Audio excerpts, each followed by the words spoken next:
নমস্কাৰ শ্ৰদ্ধাৰ শিক্ষাগুৰুসকল, বিশেষকৈ টিউটৰ শিক্ষক আৰু অপ্ৰাধিকৃত শিক্ষক কৰ্মচাৰীসকলৰ যি সপ্তাহজোৰা ধৰ্ণা কাৰ্যসূচী চলি আছিল, যি অনশন চলি আছিল, তাৰে মাজতে বিশেষকৈ টিউটৰ শিক্ষকসকলৰ এই দুদিনীয়া প্ৰগ্ৰামটো অলৰেডি অন্ত পৰিছে, শেষ হৈছে।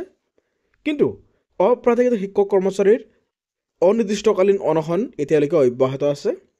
মাননীয় বিশেষকৈ মুখ্যমন্ত্ৰীৰ এই অনশনস্থলীত উপস্থিতি থকাটো শিক্ষকসকলে বিচাৰিছিল।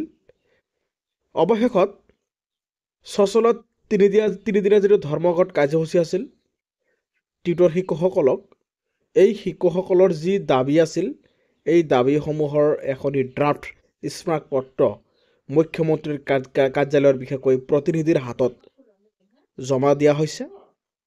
টিউটৰসকলক শিক্ষকলৈ উন্নীতকৰণৰ দাবীৰে সচলত ৰূপায়িত হৈ থকা তিনিদিনীয়া অৱস্থান ধৰ্মঘট কাৰ্যসূচীৰ বিশেষকৈ সুফলভাৱে সমাপ্তি পৰে।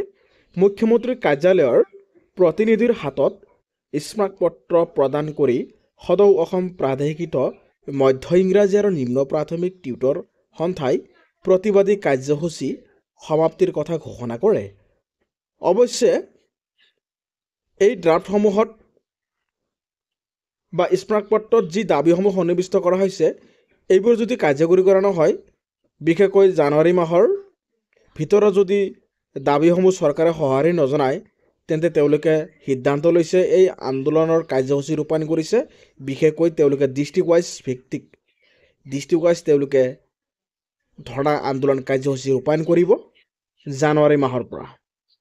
গতিকে এই শিক্ষকসকলৰ দীঘলীয়া দাবী, তেওঁলোকৰ দৰমহা অন্যান্য শিক্ষকসকলৰ সমাহাৰত দিব লাগে। লগতে 10 লাখ টকাৰ যিটো গ্ৰেচুইটিৰ কথা আছিলে, সেই 10 লাখ টকাৰ গ্ৰেচুইটি সময়মতে তেওঁলোকক দিয়াৰ কাৰণে দাবী জনাইছে। আৰু ইয়াৰ মাজতে নন প্ৰভিন্সিয়েলাইজড স্কুল যিসমূহ আছে, অৰ্থাৎ ভেঞ্চাৰ স্কুল আছে, এই বিদ্যালয়সমূহৰ যি অনশন কাৰ্যসূচী তেওঁলোকে হাতত লৈছে 4 ডিচেম্বৰৰ পৰা।